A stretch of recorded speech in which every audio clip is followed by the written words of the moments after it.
Oo, hoş geldiniz. Bir dakika görüm tanımını bilemeyeceğim. Balaca tanım. Sağ ol Məhəmməd. Ne var ne? Bilirsən, Məhəmməd, nə yaxşısan mən burada çaydına dəvət elədin. Sən belə yerlərdə gəzməsən. Yoxsa gedib çayxanalarda cici tülək kimi fırlanmalıdır. Elə yerə gedirəm Məhəmməd. Gəl qardaşın sənə qulluq eləsin. Gəl. Qardaşın sənə sakit saldı, qulluq eləsin. Özümüz də oturaq sakitcə futbola baxaq. Yox Məhəmməd, mən ona gəlməmişəm bu günləri. Onda gedək qardaşın da başqa qulluq eləsin. Gəl. Gəl. Gəl bu zolda da qardaşınla bir dənə mərd sıxaq. Yanına da bir dənə qalyan pülə getsin. O zaten püləməyə xoşduysan. Yaxşı Məhəmməd. Qoy qalsın sonra gələrəm də. Onda gedək başqa qulluq elə.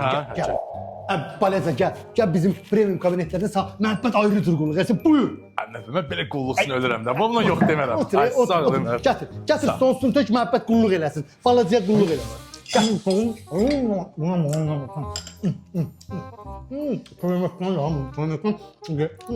ölmüşsün ki mən. Ay yox. Qaldanı da qulluq elə. Üzürsəm. Alo. Bəli müəllim.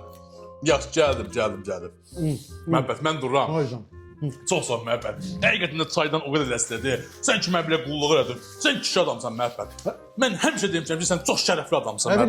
Bir dəqiqə çağıra getsin. Tutqan necə oldu? Bir dəqiqə tutqazat nədir? Buranın şotunu kim verəcək?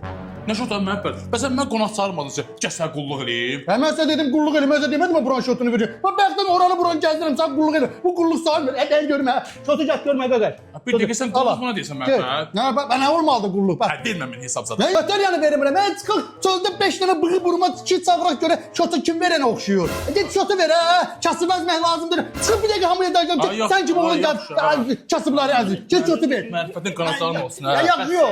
Gəl buranı da paket yerə sonra yeri ABD saxlayaq. Get. Onu da izləyinə o verməyə bilər ha şota. Onun nə ondan tanıyıram. Banditin biridir. Gəl bunu da paket elə. Gəl.